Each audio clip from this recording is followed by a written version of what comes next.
Pilate said to them, "Shall I crucify your king?"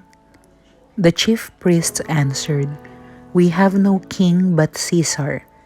Then he handed him over to them to be crucified. So they took Jesus, and carrying the cross himself, he went out to what is called the place of the skull, in Hebrew, Golgotha. There they crucified him, and with him two others on either side, with Jesus in the middle. Pilate also had an inscription written and put on the cross. It read, "Jesus the Nazarene, the King of the Jews." Now many of the Jews read this inscription because the place where Jesus was crucified was near the city, and it was written in Hebrew, Latin, and Greek.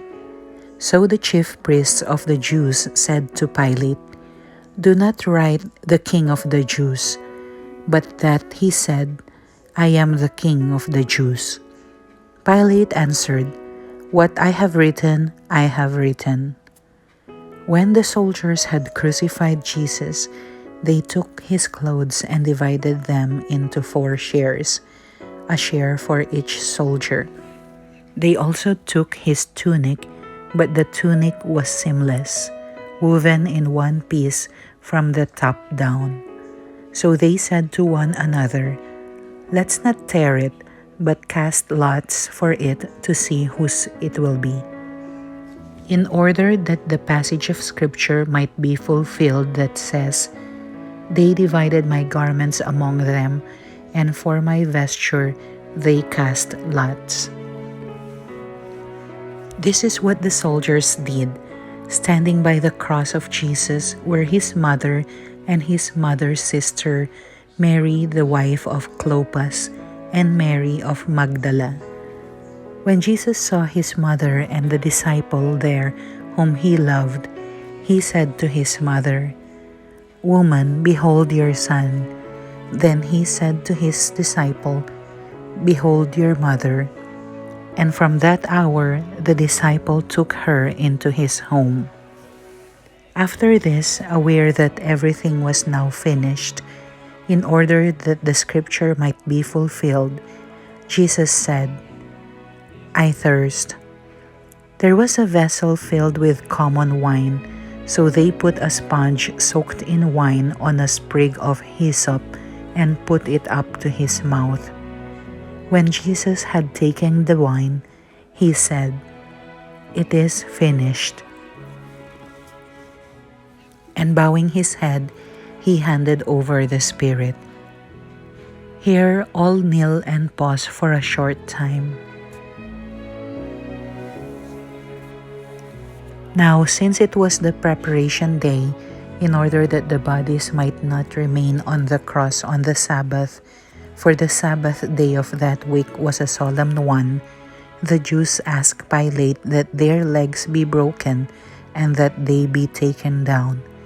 So the soldiers came and broke the legs of the first and then of the other one who was crucified with Jesus.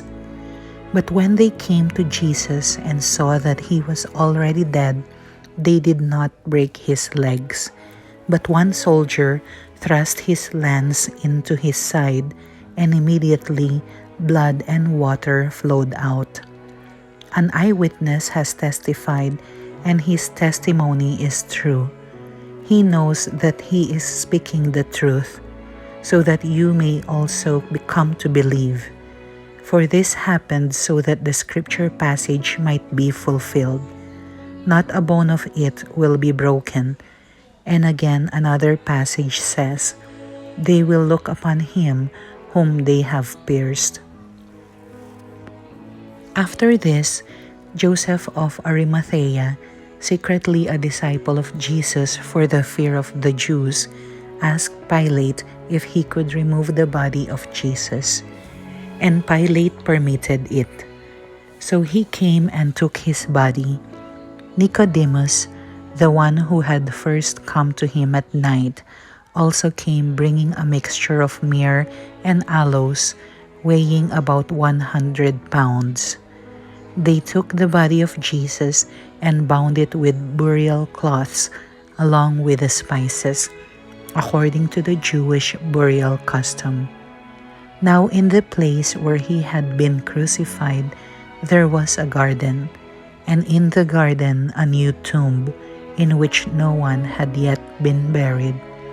So they laid Jesus there because of the Jewish preparation day, for the tomb was close by.